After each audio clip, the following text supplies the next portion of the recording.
Hello everyone, my name is Kenny Cormandy from the Airgun channel, My Airgun Reviews.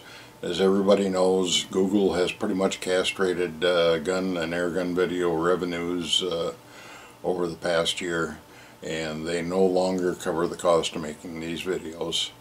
I have set up a website with a description of how you can help, and I've also activated a PayPal account where people can make donations to help keep these reviews coming.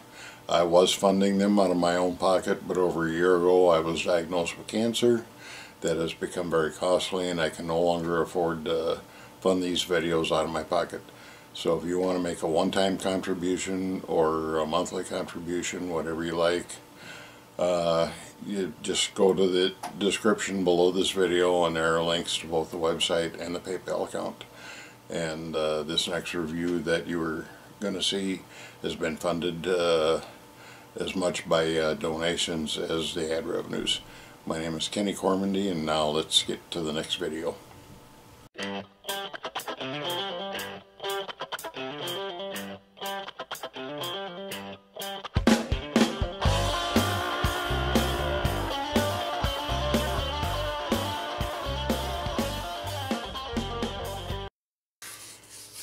Welcome back everyone.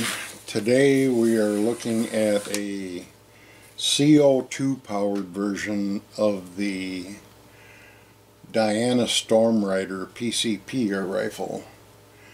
This gun is sold by Mrod-air. It is called the Airmax Plinkster. This is a 177 caliber version. It comes with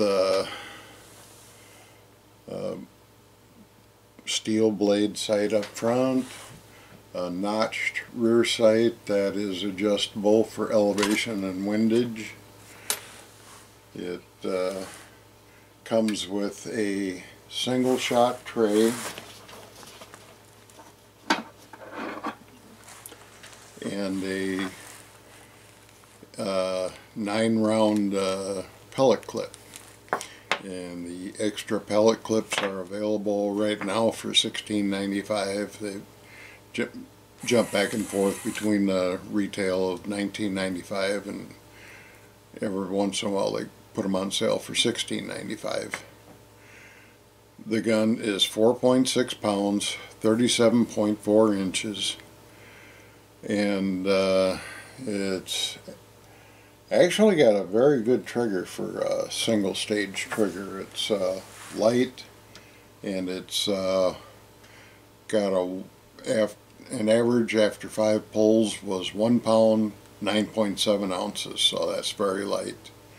And the gun is fairly quiet. It seems louder than it is, but on the decibel meter, 88.3 decibels was the highest that we got. And that was on a fresh CO2 cartridge. This gun, right here is where you install your cartridges. It requires 3 cartridges, but it only works off of 1 cartridge. You put your cartridge in, and then you put a couple in behind it, and then you tighten down your cap, and I tighten it fairly good, and it's still kind of almost loose when you take it off. And you cock the gun like so, and your single shot tray and your pellet clip. You can see it's got a little magnet in there, and so you put the and there's also a little ridge right here that goes forward, so you just slide it in and the magnet holds it in place. I found if you try and load it from the right side, like especially if you have a scope, you have a tendency to push it out. So if you got a scope mounted on it, try and put your pellets in from the left side, and then with your rotary clip, you've got that front edge there and the magnet here. You just slide that in and you're ready to go. There's no pellets in this particular clip, so take that out and put the single shot tray in.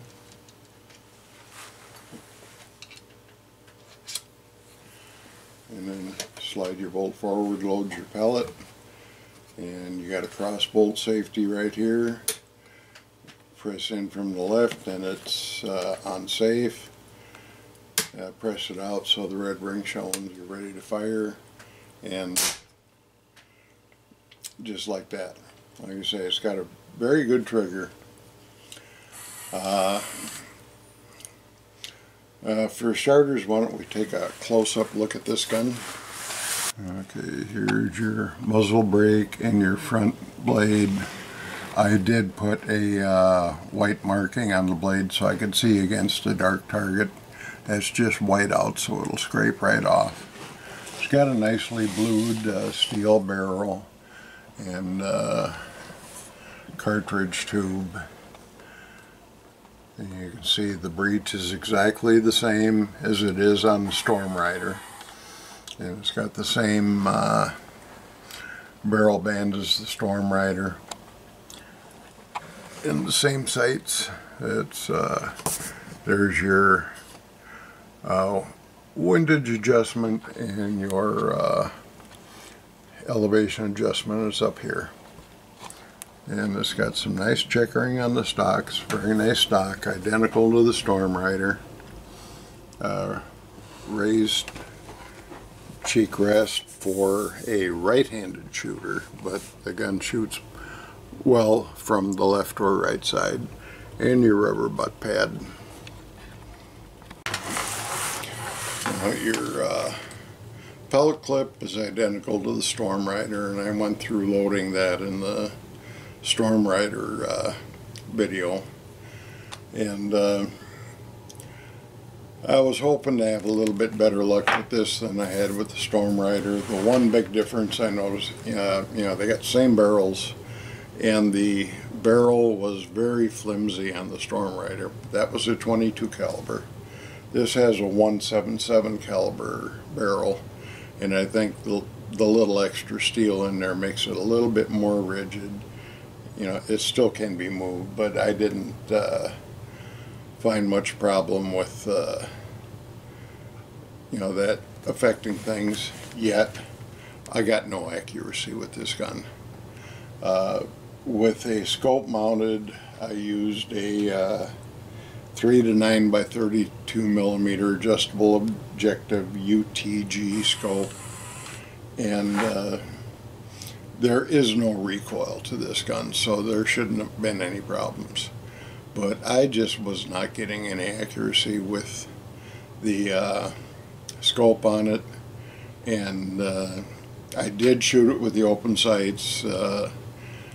That's why I put the white dot on the front blade so I could see against a black target. And probably the most accuracy I had came with the black blade against a white target with a red bullseye. And when I was doing that accuracy test, I could, you know, match the blade up the line, and I got everything in line, but I was off vertically, you know, quite a bit. And then when I used a black shoot and see target with a red dot, I put the white spot on there, and I went from way off vertically to way off horizontally. They were more on line, but you know, very wide. And with the scope on there, which, you know, a gun like this with no recoil, every pellet should have gone through the same hole. But at 12 yards, I was getting a 1-inch shot pattern, and that's just not acceptable for a CO2 gun. You know, other guns with no recoil, like the Crosman Legacy 1000, which actually shoots with more power than this thing.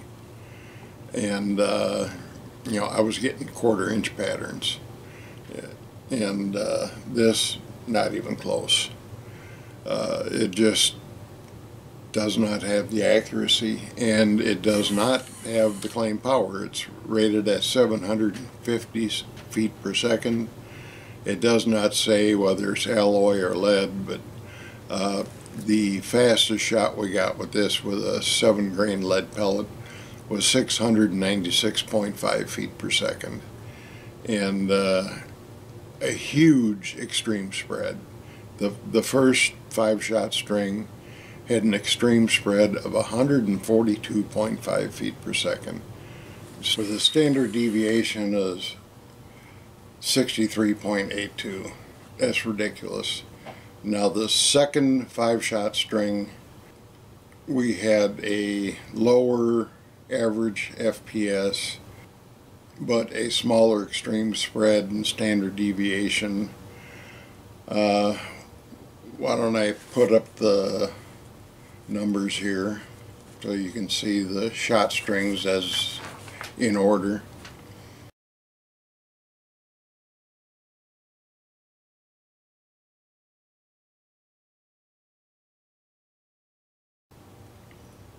Okay, now they say you get about 35 shots per powerlet, and I was getting just over 30 good shots per powerlet.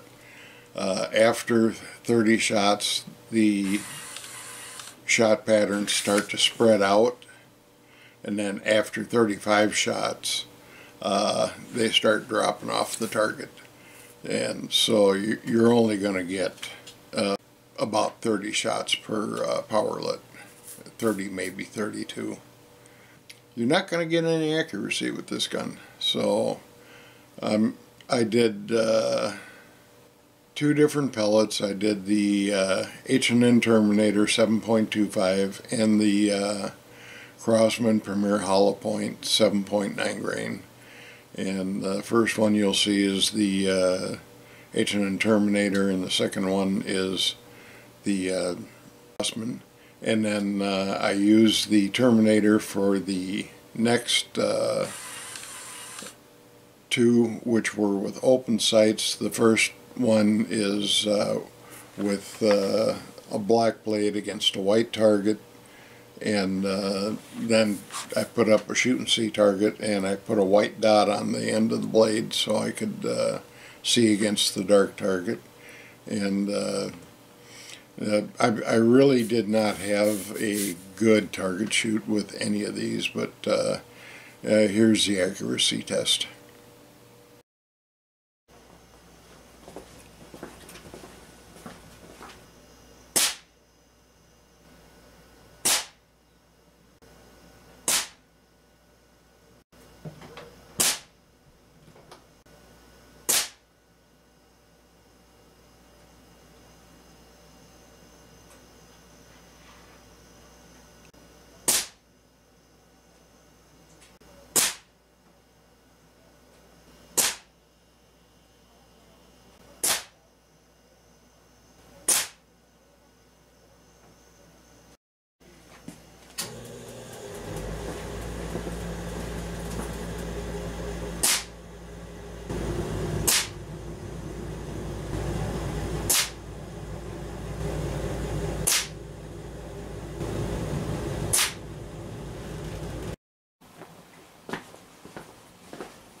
Okay, now for a gun that cost $109, you know, it's nice that you have the rotary magazines. You know, that's a plus, but I think I would rather go out and buy a Crosman KT 2400 or 2400 KT with the carbine stock and a 24-inch barrel. You know, 22 caliber, you're going to get at least the same muzzle energy as you're going to get with this, and you're going to get some extreme accuracy. I think the pistol scope that comes with that gun, which this gun does not come with a scope.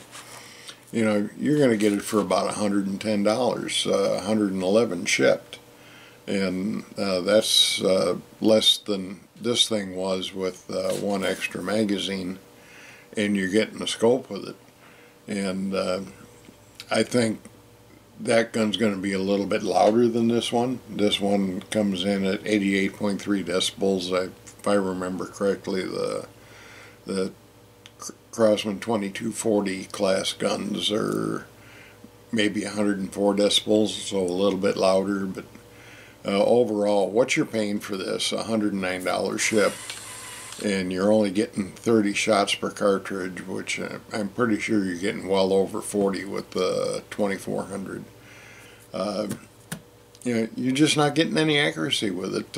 You know, this is, yeah, it's probably got enough power to, it'll take out a pest bird. It might have enough power close range to take out a squirrel or a rabbit, but I don't think it's very humane to eliminate squirrels and rabbits with this gun. You want a little bit more power.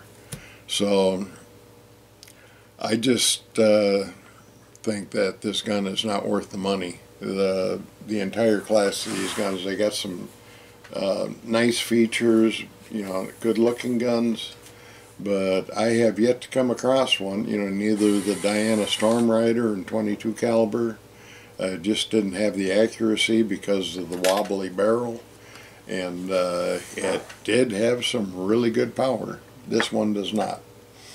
I think there are so many other alternatives out there. It's a good looking gun, it just does not put out the performance. So, you know, this gun's got to get a thumbs down. That's my review of the Mrod-air Airmax Plinkster 177 caliber.